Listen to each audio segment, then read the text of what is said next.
রাজধানীর গুলশানের শুটিং ক্লাবে কয়েদির বেশে বৃহস্পতিবার দেখা মিলল জনপ্রিয় অভিনেতা আফরান নিশোর, যেখানে তাকে দেখা গেছে লম্বা চুল, মুখ ভর্তি দাড়ি, গায়ে কয়েদির পোশাক, হাতে হাত করা, আর এই অভিনেতার দুই পাশে দুজন পুলিশ।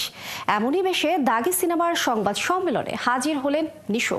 আরও জানাচ্ছেন সুমনা সুমি।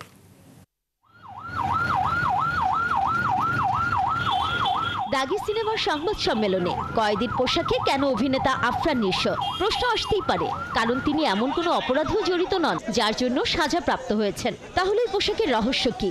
মূলত আসছে ঈদে মুক্তি পেতে যাচ্ছে নিশো অভিনীত সিনেমা দাগি।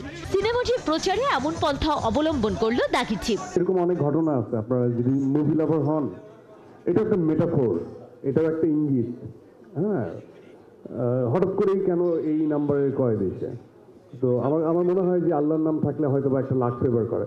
তো নিশান চরিত্রের হয়তোবা ভাগ্য এবং দুর্ভাগ্য দুটোর সাথে হয়তোবা এই নাম্বারটারও মিল থাকতে পারে।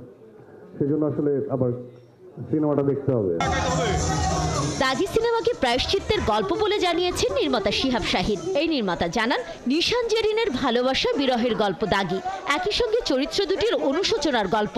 আবার এখানে কারাগারের ব্যাপারও আছে। 10 বছর পর সিমন সিনেমা বানাতে আসছি, আবার বিদেশের সিনেমা, এবং একটা গল্প নিয়ে আসছি।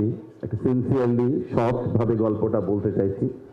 100% বাংলাদেশে নির্মিত, সেই ক্ষমা চাওয়ার গল্প বলা যায়। একটা সৎ মানুষের তার সামনে যাওয়ার চেষ্টা, মানুষের সৎ হওয়ার চেষ্টাটা গল্প বলেছে। আশা করি আপনাদের ভালো লাগবে। এছাড়াও সিনেমার দুই নায়িকা তমা মির্জা, সুনেরা বিনতে কামাল সহ প্রযোজকরা এই সংবাদ সম্মেলনে হাজির হয়েছেন। শিহাব শাহিন সিনেমা হলে এত বছর পরে এমন একটা গল্প আমাদের সামনে প্রেজেন্ট করলেন, যাতে আমরা না করার মতো কোনো অবস্থায় উনি রাখেননি। ওনার নিশান, কিন্তু জেরিন তো ওনার না, জেরিন তো নিশানের। তো এই জন্য উনি বলে নাই যে জেরিন ওনার।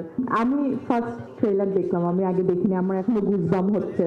গল্প ভালো ছিল, তো এক্সপিরিয়েন্স ভালো না হয়ে আসলে উপায় ছিল না। অ্যান্ড এই সিনেমাতে যুক্ত না হওয়ার কোনো রিজন ছিল না। আই এম রিয়েলি হ্যাপি যে আমি এটা একটা পার্ট হতে পেরেছি। নিশো খুব গুণী অভিনেতা, তিনি দাগিতে করেছেনও চমৎকার।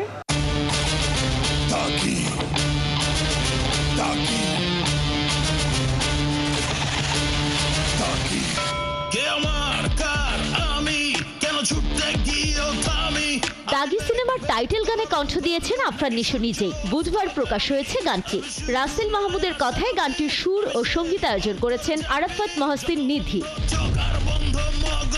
সিনেমার বিভিন্ন চরিত্রে আরও অভিনয় করেছেন শহীদুজ্জামান সেলিম, গাজী রাকায়েত, মিলি বাশার, রাশেদ মামুন অপু, একে আজাদ সেতু সহ অনেকে। সুমনা সুমি, ৭১, ঢাকা।